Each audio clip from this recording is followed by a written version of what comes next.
Welcome to Asmakam and Self Learning Cafe's podcast Unlearned, where we unlearn new concepts with lots of interesting people.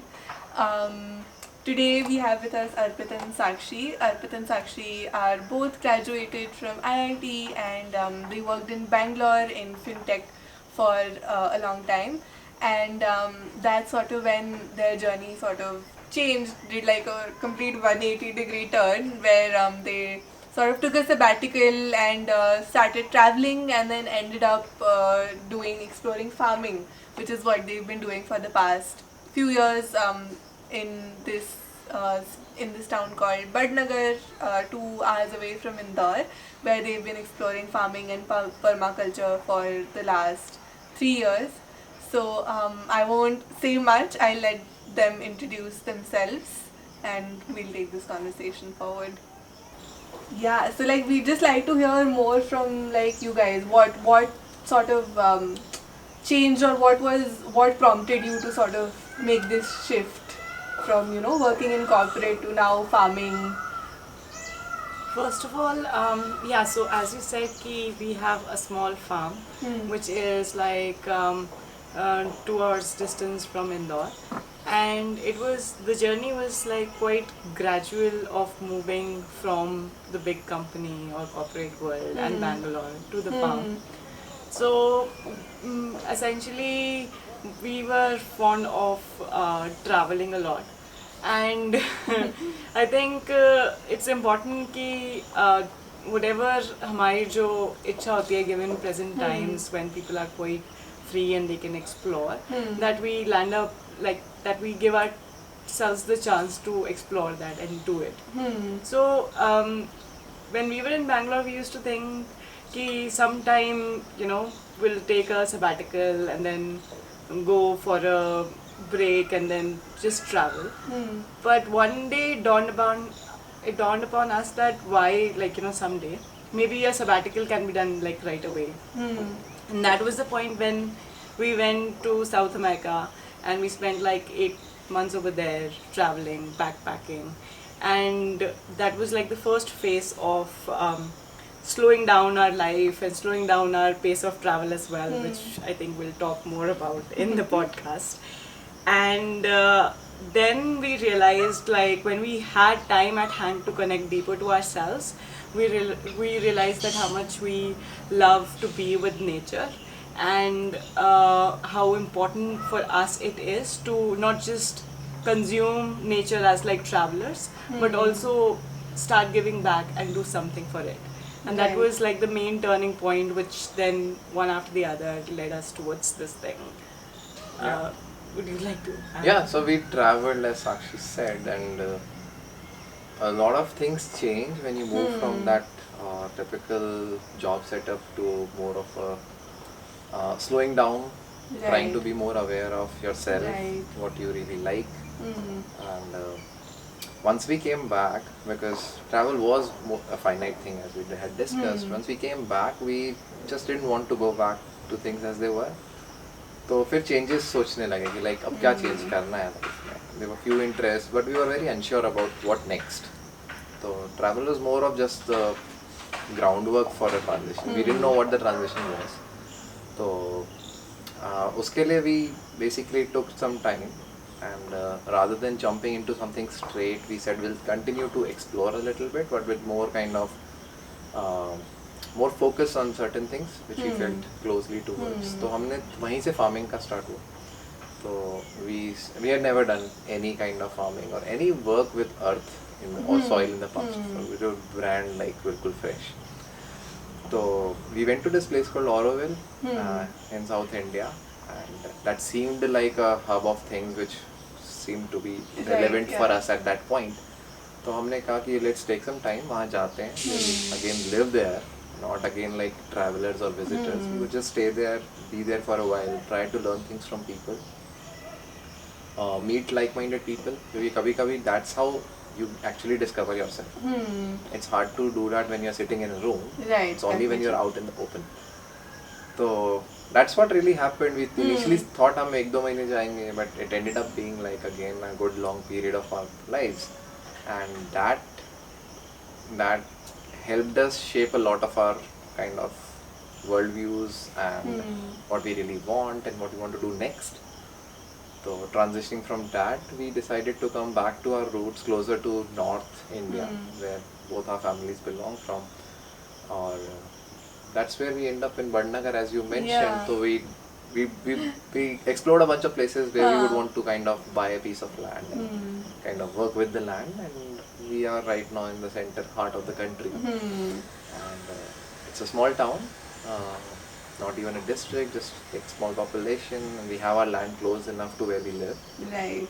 And yeah, that's how life is kind of now developing as it on its own. Right. And how's like the farming experience been for you guys so far?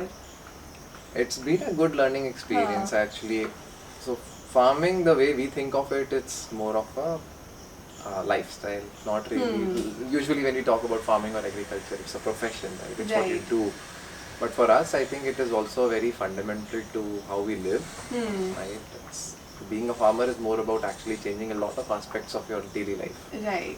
in terms of your physical activity, your routine, your food choices, and everything, right? So that's where we come from, and yeah, it's an ongoing journey, frankly. Like things change even now. It's not Yeah. even like in the past 3 years we have figured it all out. It's an ongoing process. We keep discovering it, and yeah, there's just like so much to learn there. The learning part just continues. Definitely. Yeah. Which sort of brings me to like our topic for today also, which is unlearning scale. So like, I mean honestly, like in the world we live in today, we live in this very fast paced world, right? And like everything needs to scale. Yeah. From like even like in our like even in sectors like agriculture or farming, Yes. there's always this, कि mass produce करना है अब. Startups में भी अगर कोई startup भी कर रहा है तो how fast is it scaling, right? That's Yeah. how it's sort of judged on.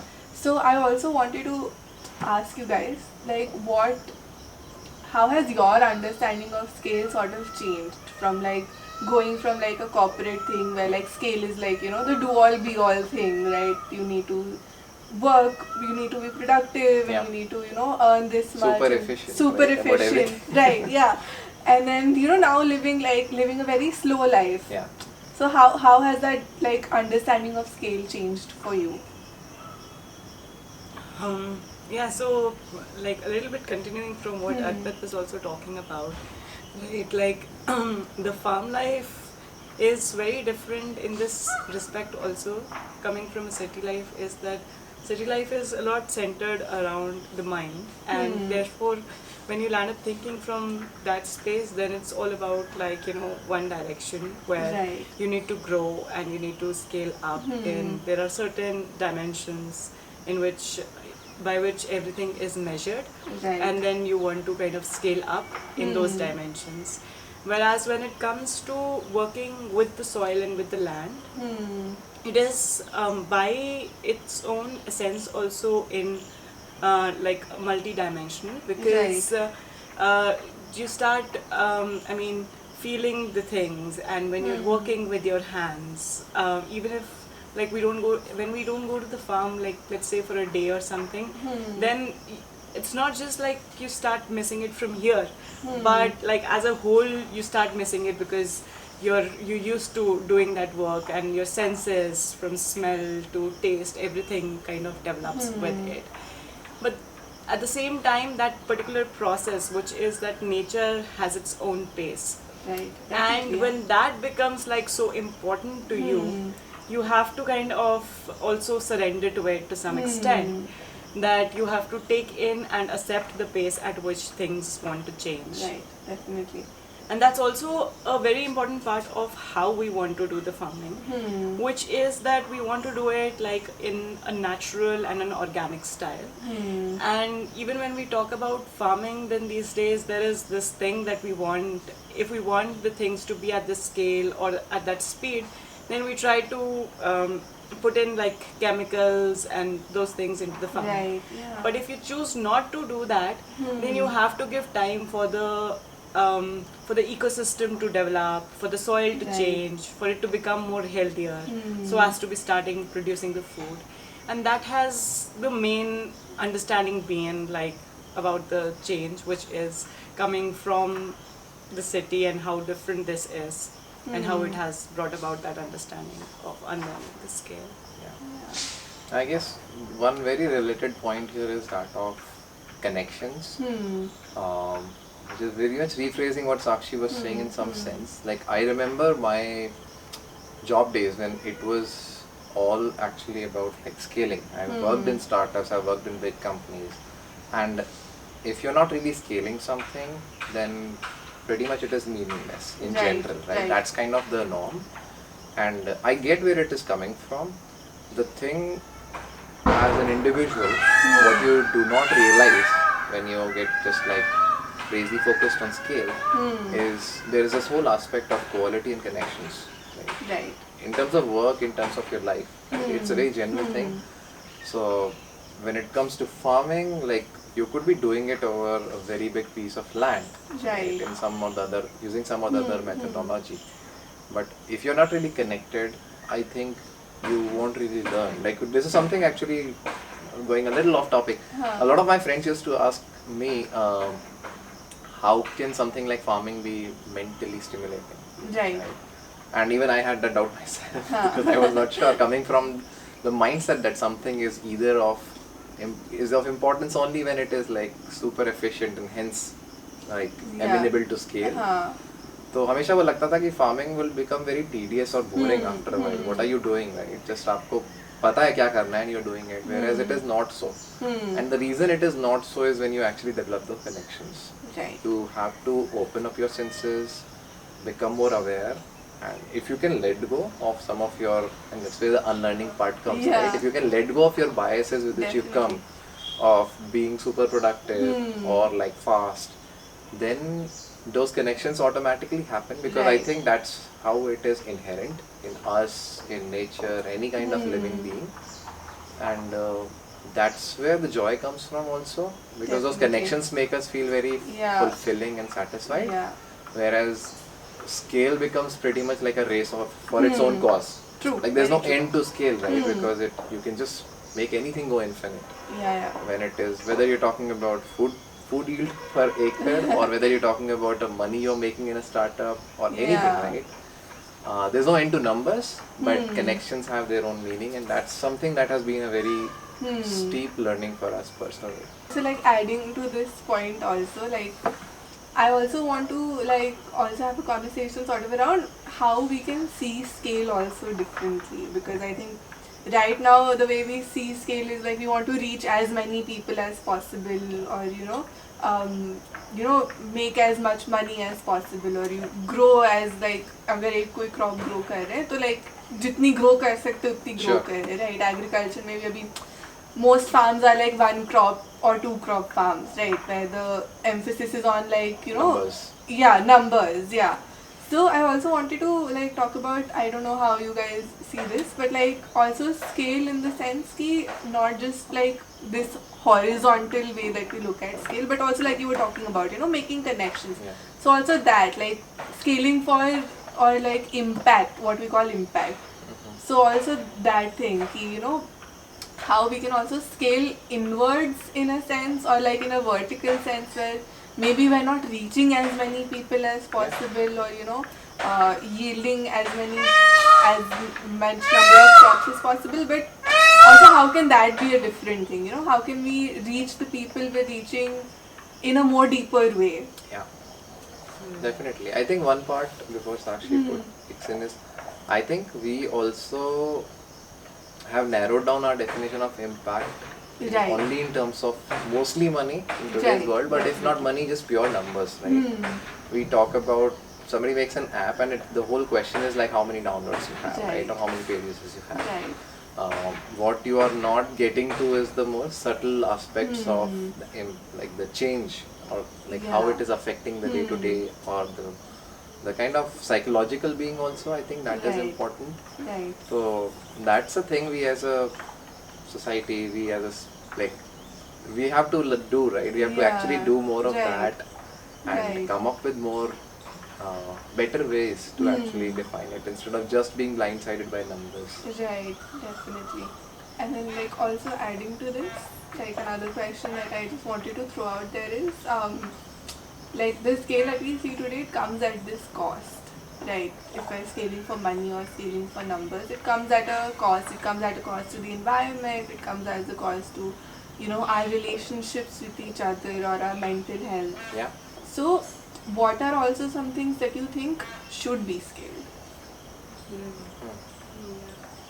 So one of the things like which is coming to my mind over here is also that when we think about scale, then we also think about this scale in the respect of that how can I scale, right?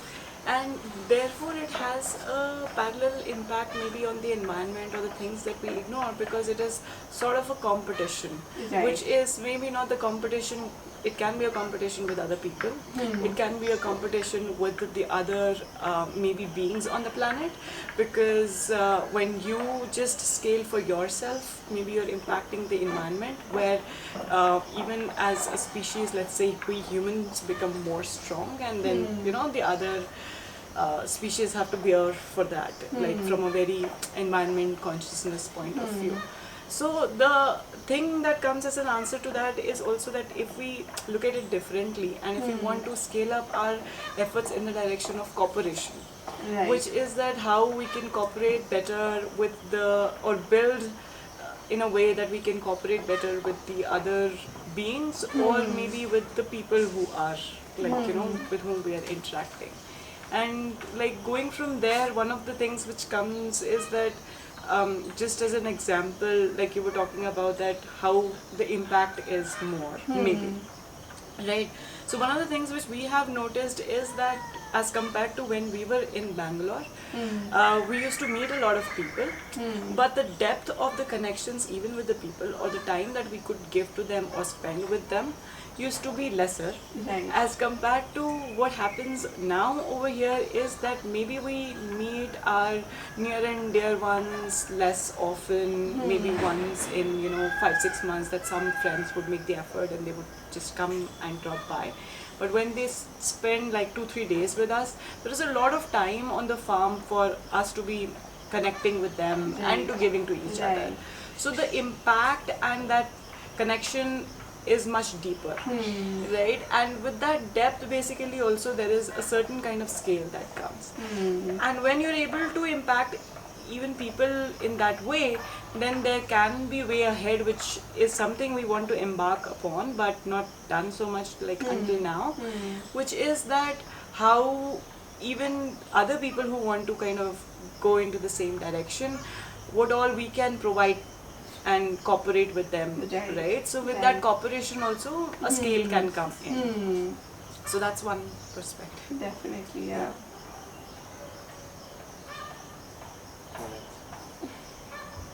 What else? Yeah, so I think definitely like working in Bangalore and coming from this IIT background and then going to farming, like when you probably told your parents that you were doing this, there must have been like some sort of they must have had a lot of questions around it. Yeah. So how was that? Sure, yeah, there were questions, there were doubts, and there were insecurities in general, and that's very much understandable in the kind of mindset we live in as a society. And it's been a journey, it's also been a kind of evolving thing, the understanding of our friends and family around what we do. Right. And I think over time, anybody who knows us well has come to also understand, including our parents, how this is affecting our well-being. Whether it's physical, mental or emotional, right? How these life choices, and they seem very straightforward in retrospect, but honestly they've been like one step at a time. So it's a journey we are doing on our own, and like when people observe that journey from a close quarter, they also understand that this is actually making us happier than we used to be. So over time, I think that always is something that people understand. Right. There's still obviously a bit of a shock fades away over time, because we all understand at the end of the day, it's very important to be true to what you feel, your inner Right. self. Right. And we found, I would say I'm grateful to the support and the understanding we have found from our family over time. Amazing, yeah. Okay, so I have a couple rapid fire questions for you guys. Also, I say like don't it's not ekdam think of it for a second, Sure. but like just short Relative. answers. Sure. Yeah. So so my first question is, so we talked a lot about unlearning scale, but I also want to ask you guys personally, like what is like the one you think most important thing that you guys have unlearned so far? In context of scale or? In just any context. I would say speed as well. Yeah. So this is about the fact that you like we see when people kind of like even my parents when they come, right, then that thing is so much in them that, and it's a kind of rush, it's a kind of aspect of many of the cities, as I say, Right. which is that you have to be, getting on to something Right, one after the definitely, other. yeah. But how do you just try and be in the space where you are and learn the speed? One thing I would say is not kind of depending on others' approval for your life choices. That's been an unlearning. I mean, I continue to do so, but I think that helped a lot by Right. not relying too much on what exactly people around you think about you. Definitely. And then, so adding to this also, so there's things you obviously personally unlearn as well. And then there are things like concepts like scale or speed that we also need to collectively unlearn Sure. as a society. So also then what is like the one thing that you think that we also need to collectively unlearn?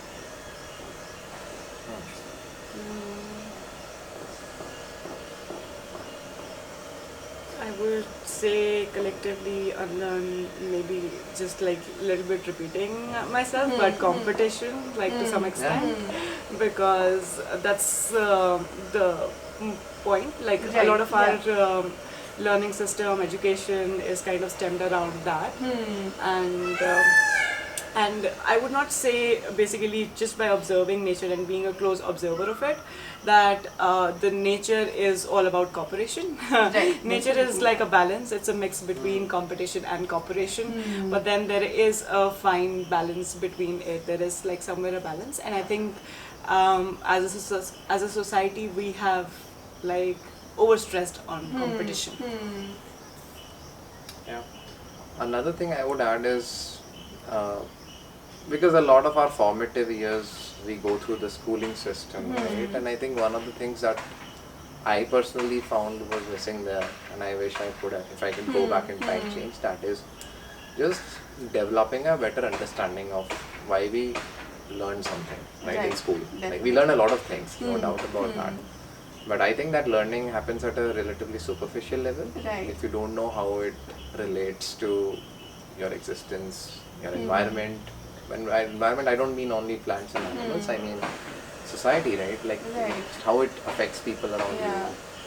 That I think is a big thing we need to unlearn. That rather than just going through a checklist of what a child needs to go through, even if you can make half of it, but do it well, Right. like developing that understanding of everything they are going through. That is very more important. Definitely, I agree. I mean, going slightly off topic also, like even this checklist that you're talking about, like it's also something to think about and unlearn is who is the person who's defining this checklist. Yeah, of course. Yeah. Right, true.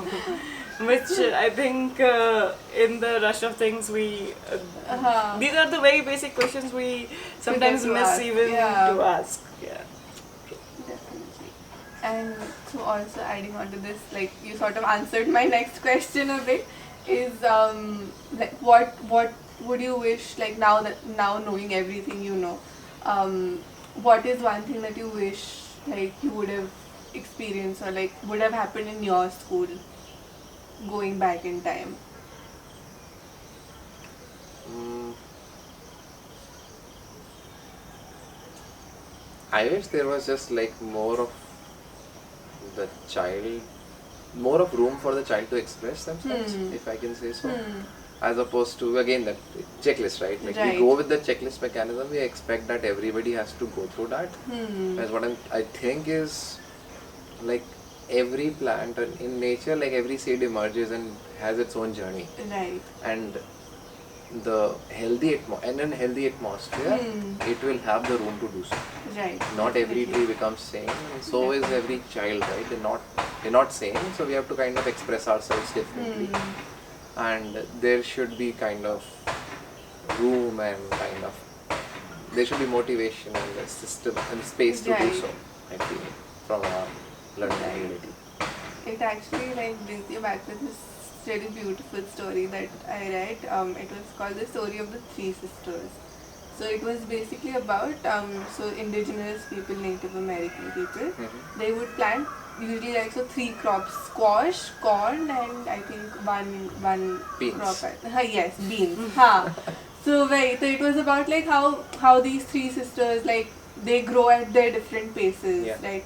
But if even one of them were to like embody the pace of the other, like the whole this thing would go into off balance. Like because they grow at their different paces and because they have so many different qualities, is because they're able to sustain together and survive. Yeah. Otherwise, and then sustain the environment and then the people around them as well. Like if you know if all 3 were to think, oh no, we need to grow fast or we need to grow so big, Everyone wants to then, become tall, yeah, then that's yeah, wrong, right? then that's not, yeah, exactly. So it's sort of, I was relating what you said to that, and it's actually, what do you think?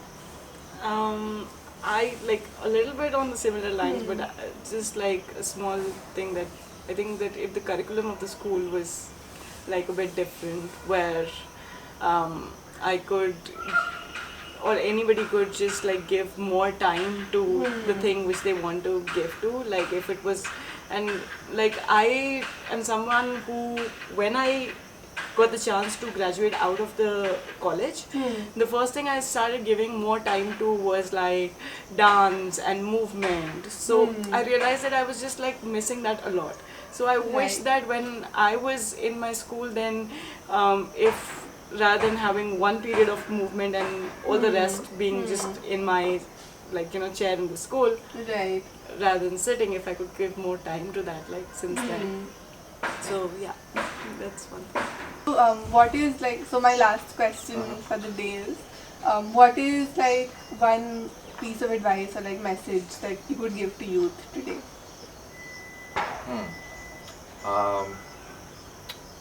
I think the most important thing I feel when you are a youth or young adult into your teens or just coming out of college is, what I feel is, nobody knows the answers. You don't know what you're destined to do or what your kind of purpose is. That's still a journey early Right. on. What is best use of your time and energy at that point is to work on yourself. Don't rely on the system a lot, because the system is aimed at optimizing a lot of things. Right. The system will make you like the best engineer, this or that, Right. but that's not going to be aligned with your inner journey necessarily.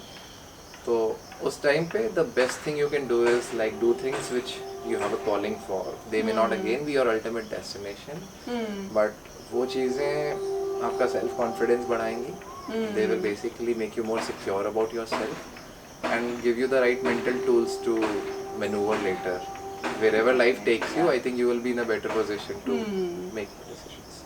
One of the things I think practically is also this कि हमें लगता है कि हमें like बहुत सारी चीज़ें चाहिए, and एक upbringing वैसे होती है कि like the reason why this fear is kind of instilled in you is because you feel कि a lot of money and a lot of things are required. But I think that when you kind of allow yourself to embark on your inner journey or whatever, do that, then जैसे I was hearing Pankaj Tripathi say this in some interview sometime back कि हर किसी को अब हमारे India में like sleeper में कुछ time के लिए घूमने निकल लेना चाहिए, exploration करनी चाहिए. And if you do that, like I mean, how much does it cost? It doesn't cost that much. Not so much of money that is required. You can get back to things, but all that time which you can take out for yourself, especially at that time when you're young enough, to explore, understand things, observe, take time out. It's just great if you can let go of that fear and realize that there's just so little that is like really required Definitely, to just go out there and explore. Yeah. Great. So that sort of sums up our episode Right. for today. Thank you so much for being here. It was great having conversation with you guys. I think very stimulating and lots of unlearnings that have happened today. Thanks for having us. Yeah. So we will see you guys for our next episode soon. Bye everyone. Stay tuned.